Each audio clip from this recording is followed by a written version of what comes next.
Hey, Melissa, is it possible for me to love gravy any more than I already do? I don't know, Mary Beth, but maybe. We're already planning for the 2022 season, and we want listener ideas. What kind of gravy would you like to hear? Is there a story that needs to be told? Or maybe a sillier closing line that we should be using. I have never been sold on pouring gravy into your ears. That is so gross. What do you want, Mary Beth? Binders full of gravy? Buckets full of gravy? A gallon of gravy? Perhaps. Tell us, and if we use your suggestions, maybe you will like gravy even more. Visit gravypodcast.com. Got it? gravypodcast.com. And click the survey link at the top of the page. Answer a few quick questions by September 30th, and you could win, dun dun dun dun, a valuable prize. Valuable prize? How valuable? Very, very valuable. We'll ship a gravy t-shirt to 3 randomly selected responders. Yay! And we might even thank you in a future show. Okay, I think I've got it. Here's the recap. Visit gravypodcast.com by September 30th, answer quick questions, and earn a chance to win. We thank you in advance for helping us make better gravy. Excited to lap up another episode of Gravy? Tell a friend. Pass the gravy boat. There's plenty to go around. I'm Melissa Hall. And I'm John T. Edge. We're your hosts for Gravy. Gravy. Gravy. Gravy. Drive down a 2-lane road in the Alabama Black Belt on a Tuesday afternoon, and you might see a squat cinder block building by the side of that road with no seeming purpose. Drive that same road on a Saturday night, though, and that purpose becomes clear. Neon blinks, music pounds. Folks from the country come to places like this to gather and pass a good time, maybe drink a snootful. Emily Blavos gets the party started. Clubbing may not be the first thing that comes to mind when thinking of rural life, but Alabama's Black Belt boasts a lively nightlife with a quality all its own, rooted in a sense of deep community. Catherine Shelton, who grew up in Greene County and now lives in Sumter County, paints the picture. She was raised on a horse and cattle farm in the 1960s and 70s alongside 4 generations. I was the oldest child near my grandfather, and I happened to be a girl. So he taught me all the things. I'm pretty sure he would have taught my brothers had they been the oldest. I learned to ride horses. I learned to fish. I learned to hunt. I learned to drive. The first thing I drove was a tractor. Catherine's grandfather, Mr. Isaiah Mack, was fiercely dedicated to his community. He believed in treating people right. He believed in helping anybody he could when he could. Your blessings come from helping others. This commitment to mutual care was pervasive in Greene County when Catherine was growing up. When it was a farming community, people pitched in and helped each other and did what they needed to do. If your crops came in and your hay baler broke or whatever, the neighbors would come and help you gather whatever you had and vice versa. Everybody grew something that pretty much that the other person couldn't, so they could share and they could trade out stuff. Say, for instance, my grandparents never did plant sweet potatoes, but there were other farmers who had sweet potatoes, so they would give us sweet potatoes. We may have had more corn than the other neighbor, whatever, so we would give them corn. And when they used to kill hogs, that was a community affair. This tight-knit sense of community extended from work life to social life. It existed at church, softball games, and at the bootleggers. That was more of a socializing thing than anything else because, you could go to the liquor store and buy whatever you wanted. But after hours on the evenings, after church on Sunday, shame to say, but everybody would make their way down to the bootleg place, and there'd be fried chicken and pork chops and ribs and card playing and domino playing and blues and music. Back then, every community had a bootlegger. Say, for instance, around here, probably a mile in either direction, you probably got about 4 or 5 different little communities. And whatever community you was in, that person had a bootleg in that area. A lot of the women were bootlegs. more so than men. Because a lot of women got into it because either they had a house full of children and they had no way to feed them and take care of them, or the husband died. Because, women didn't have jobs until they, it couldn't work. So you had to do something. So it's kind of like the community would rally around that person. Catherine says most bootleggers made corn liquor out of home-based stills. You had to know what you was doing when you was making that stuff. And there was people who would run them through radiators, and that stuff would be poison, and it was just so many ways that you could go wrong, So it was just very few people that was trusted, that you could get it from. And when I was coming in contact with growing up as a teenager, that all of the preacher sons was drinking, it had an awful smell, and I was just put enough of my tongue just to taste, and it had an awful taste. But they were drinking like it water. But the real moonshine has no taste, and it has no smell. And that's why you get so knocked down on it, because you don't feel it drinking it. Especially when you're sitting around other people and you're laughing, you're talking, and playing cards and doing something, and next thing you know, man, the whole room be swimming. Besides bootleggers, Greene County was home to plenty of clubs that were small and informal, homegrown spaces. And the clubs, oh my God. What we call a hole in the wall. And we talk about sawdust on the floor, church pew seats, okay? Wasn't nothing fancy about it at all. It was a jukebox, and that was the music in there. And then you had like neighboring people who could play the guitar or harmonica. A lot of homemade blues singers, And on the weekends, these spots would be packed. The majority of the little clubs we used to go to probably was, I don't know if they was the size of half of this building, but it would be so many people there. Sometimes it would just be elbow to elbow. You couldn't hardly move around at the seating tables or in the dance floor, but everybody loved it. It was just fun. It was a blue moon. That may have been a fist fight. It was a blue moon, and usually they'd be too juiced to fight, so they fall around the ground a couple times and give it up. But it was none of this violence like it is now. And we'd be out all night. I'm talking all night long. Everybody knew where all the clubs were in the area, and everybody knew each other. So the people who run the nightclubs were going to church with us too, and everybody knew everybody's family. So if you out there acting silly and whatnot, your parents knew about it before you got home. And you wouldn't know how, nothing.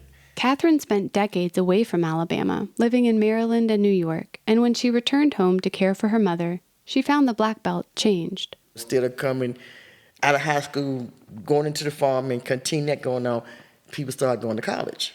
So that type of community died out eventually. So now Greene County is no longer an agricultural area. You have people that own land, but especially black people, the majority of black people are just paying taxes on land. They're not doing anything to make money for them.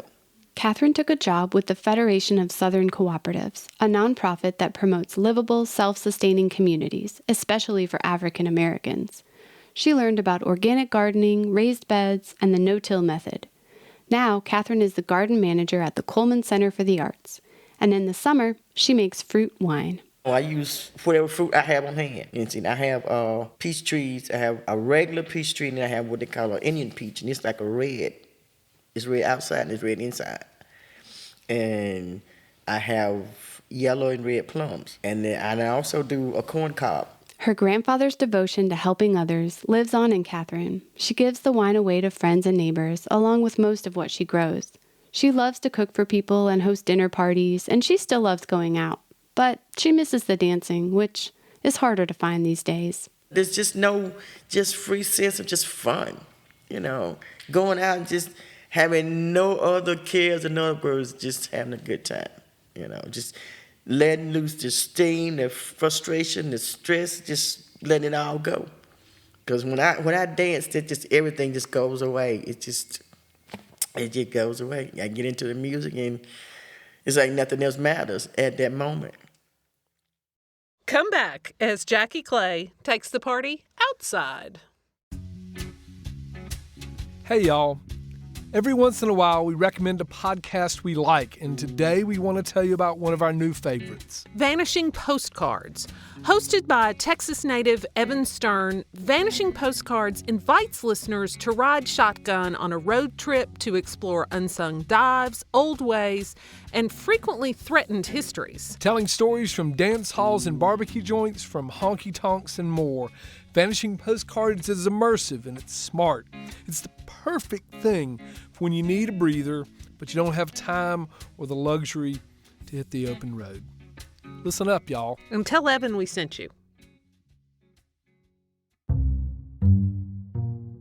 Bocephus Gary grew up between New York and Uniontown, Alabama, 80 miles west of Montgomery. Uniontown may be familiar to folks as a site of ongoing mobilizing against environmental racism. Members of the local Black Belt citizens fighting for health and justice successfully defended themselves in court against Arrowhead Landfill. Despite its size, it has a population of 1,800, and its history of serious organizing, folks in Uniontown know how to have fun. We interviewed Bocephus during a heat wave, so you may hear the AC unit in the background. Nightlife in Uniontown, Alabama is one of the power spots in Alabama. If you mention Uniontown, everybody says, well, that's where they party at. It ain't nothing spectacular about the week, but they live for the weekend. This city here lives for the weekend. Once home to 9 clubs, Uniontown still has 3. They closed during the pandemic, but even then, Uniontown still found a way to have fun. Even though the clubs and stuff are closed, you can pretty much ride up and pull up in anybody's yard and it's wide open. They barbecuing or pretty much doing something. That's Uniontown. But the biggest party, the one Uniontown is famous for, is the Footwash. Its origins trace to meetings of the Fairhope Benevolent Society, formed by a group of black men in 1888 to help the local community. Monthly dues were used to care for the sick and pay for burial services when members passed, which still continues today. The society held an annual community picnic, and though there was no record of them performing the religious rite of foot washing, the rumor persisted. The name stuck. Today, the picnic is a massive festival held around the 3rd Sunday in September. Festivities stretch for a week, go 24/7, and attract tens of thousands. After Thursday afternoon, you can count everything else is wide open till Sunday. So from Thursday to Sunday, it's just a wing ding. It's on.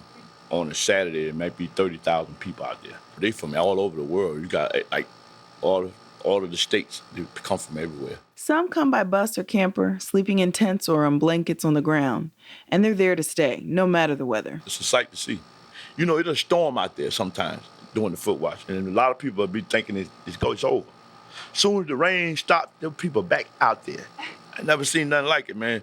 You'll be like, where they came from? 30 minutes later, the wood's back strong. Matter of fact, it'd be stronger than ever. I don't understand, but it seems like the rain make more people come. Bocephus has been a vendor at the Footwash for 20 years, selling food and liquor. Well, the first thing you'll see is when you first come in the woods, you'll see people set up on both sides of the road where you can get something to eat, any type of food, any type of liquor you want to drink. The first thing everybody wants to do when they first get in the woods is get the biggest beer they can find. And all the women looking for those pineapples with the straw come out on. There's food of all kinds. Wings, fish, jambalaya, gumbo, and Bocephus' favorite. I'm looking for the crab leg, the deep fried crab leg. Then the turkey legs are good also. But I have a variety of foods myself, like I do burgers, Polish sausage, wings. Everybody's crazy about my burgers and Philly cheesesteaks. You know, I have a Philly cheesesteak off the Richter scale. Vendors also sell goods. Everything from arts and crafts to purses, clothes, and CDs. People everywhere selling everything. And then as you get down farther, it branches off into sections. Some of these sections contain the wild elements the Footwash is known for.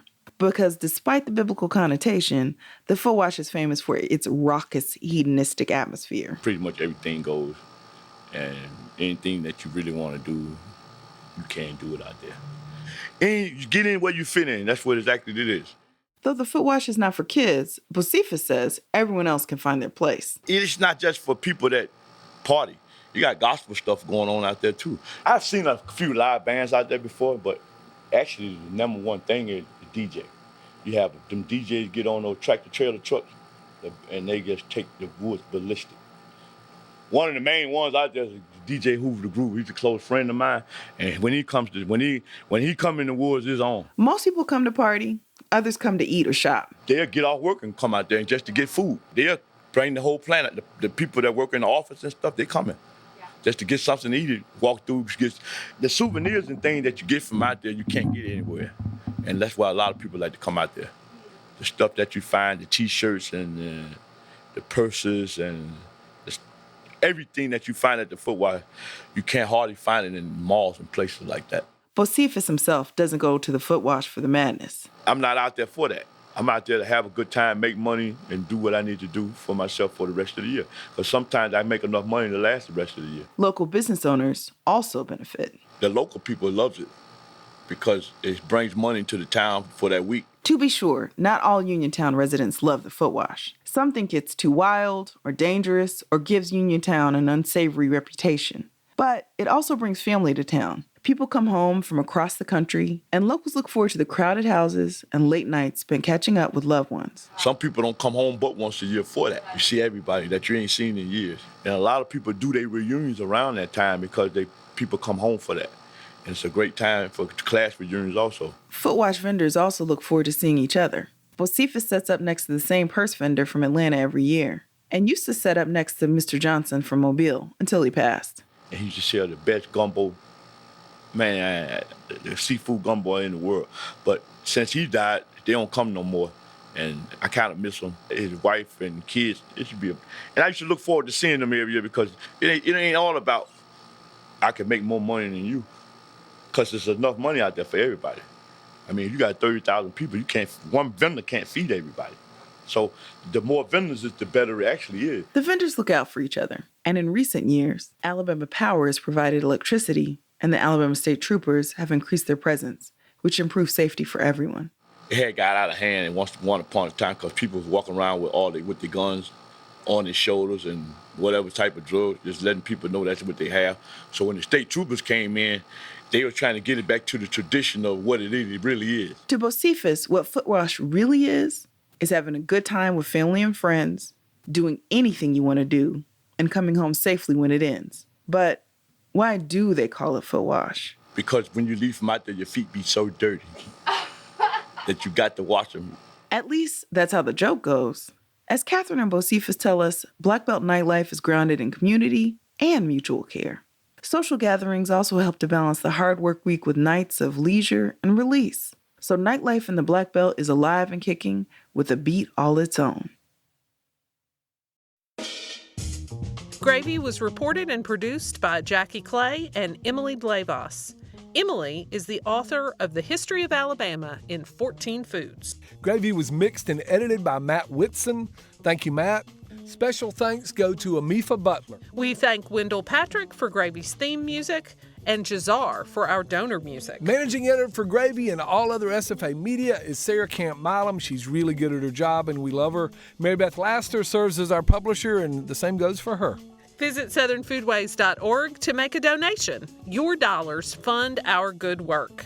And while you've got your phone in your hand, download our SFA Stories app, underwritten by Tabasco, and let SFA be your guide as you explore the South. There's a whole bunch of good stuff there. Get it. I'm John T. Edge. I'm Melissa Hall. Thanks for letting us pour some gravy in your eardrum.